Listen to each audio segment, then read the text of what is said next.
it. This guy, I've heard other speeches of his. He's got a lot to say, all worth listening to. In this case, it was one of those just needed a few words, and wow, sent me flying, sent me reeling with what he had to say. His name is David Platner, and got David on my brain. Graham Platner.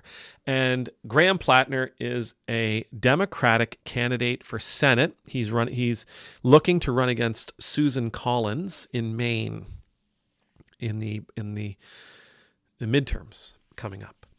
And he's an oyster farmer. He's a military veteran. He seems, in the stuff that I've heard, he's very, very down to earth. I'm not going to say he's rough and tumble. He's really well spoken, but he has that common dude kind of approach to things. Anyhow, in this particular talk, he's doing a little town hall, and a lady yells out, "What are you going to do about all the illegal immigrants who are getting benefits?" And the whole crowd erupts, right? Like the whole crowd of people erupt. They're not. And he sort of lulls the crowd a little bit. And he says, "Now, if you'll listen to what she says," and a dude yells out, "No!" which I thought was funny. He says, No. He says, hold on. Let me talk. He says, if you listen to what she says, at its core, she's angry about the same things we are. She's angry about the same things we are. Let that sink in. Those folks on the other side. Imagine if the only difference between you and them is how you express your anger. Imagine that the bigotry, the hatred, the fear, the call for mass deportations, the cheering on of cruelty, all that stuff, right? All that stuff is simply an expression of their fear. Imagine that. I was reading our book club. We have a weekly book club. We meet every Tuesday at 1:00 Atlantic Standard Time. This book we're currently reading is Tuesdays with Maury. And there was a passage this morning that I read, and I think it was in like chapter 12. I don't have it with me, but it was Maury, who's a gentleman suffering from ALS. And he's talking to his friend Mitch.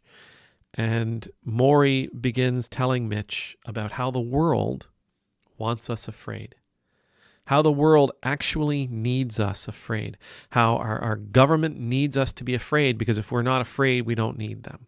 And the economy needs us to be afraid, because if we're not afraid, then we won't buy as impulsively as we do. And if we're not afraid, we won't be willing to be cogs within the wheels of capitalism. But it comes down to our fear. So much of our motivation in this life is fear-based. It's fear-based. That woman who yelled out at Platner's speech, asking him, "So what's your plan for the illegals in the state who are getting free benefits?" Her fear, her words express her anger and what she's afraid of. She's afraid that others are going to get what she needs, and that there won't be enough left over for her and for those she loves. That those immigrants are getting all the benefits, and if they just didn't get all the benefits, there'd be millions more for her and for those she loves and for those in her community. She's afraid. She's afraid that she will either lose, or she's afraid that times will be rough, that resources will be scarce, and that she'll suffer. Cat Lady mentions that this is World Homeless Day. You know, as I read those words from Tuesdays with Maury, and as I thought about this speech from Graham Platner, it occurred to me, I've said it a million times, that we can house people. We have the ability to house people. I live in Canada. Softwood lumber is a real big deal here. We could build enough houses for people. We could build apartment buildings for people. We have, I believe in Canada, we have the resources to take care of all those people. What if homelessness isn't a problem for us to fix? What if the appearance of homelessness is part of a system's way of keeping us afraid? If you don't do a good job, if you don't become more productive, if you don't do everything I say you need to do, you're going to end up like those people. Do you see those people over there? That's going to be you. You're going to be SOL. Nobody's going to take care of you. Nobody's going to provide for you. Your children, all that kind of stuff. Like, what if some of these problems we're continuously going on about, what if these problems, what if we're allowing them to remain? What if government, the economy, the powers that be, whoever, are allowing them? What if they're designed to remain to keep us all afraid, to keep us all angry, to keep us all divided? What if those things are there to keep us at one another's throats? Because if we're at one another's throats, we're a lot less likely to go after the actual problem, the actual problems. What if? See, Mr. Platner, he's right. I believe he's right. I believe that, what's that expression we sometimes use? Every accusation's a confession. Okay, we can, if we can think critically enough to come to understand that every time somebody accuses someone, they're actually confessing to something that they've done. What if we can think critically enough into the statements made by people we disagree with, like that lady at that meeting with Graham Platner, who demanded to know what he was going to do with the illegals who are sucking the resources dry of her state. What if we're willing to think critically enough and ask, okay, what is it that this person's afraid of? What is it that this person's angry at? What if we were willing to open up that can of worms, to try to discover what it is these folks are afraid to lose, how it is these folks believe they're going to be victimized, how it is these folks believe they're going to be abused by strangers or by a changing economic system, or, you get what I'm saying? How is it that, so with all these folks who are standing up and saying, oh, we can't believe that two men can get married. Okay, why? Why does it bother?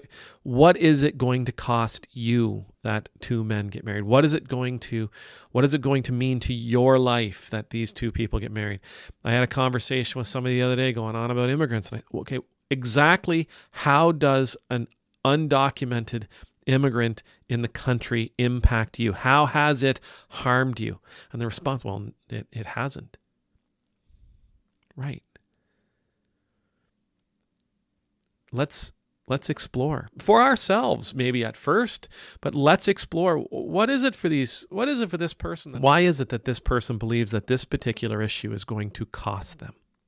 What is it that this particular issue is going to cost them? How is it going to negatively impact their lives?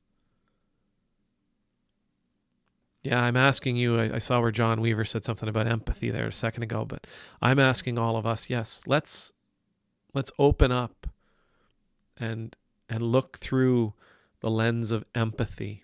Look through an empathetic lens at those we disagree with, those who we might say they're on the other side of the political spectrum. Let's look at them empathetically. Let's look at them empathetically in order to come to a better understanding. Because if we can come to that better understanding, maybe we can actually approach their perception of the problem. Not just condemn them, not just shun them, not just try to silence them, but with an open obedient heart, with love. Okay. It sounds to me like you're afraid that they're going to use up all the resources that you may need. Let's address that.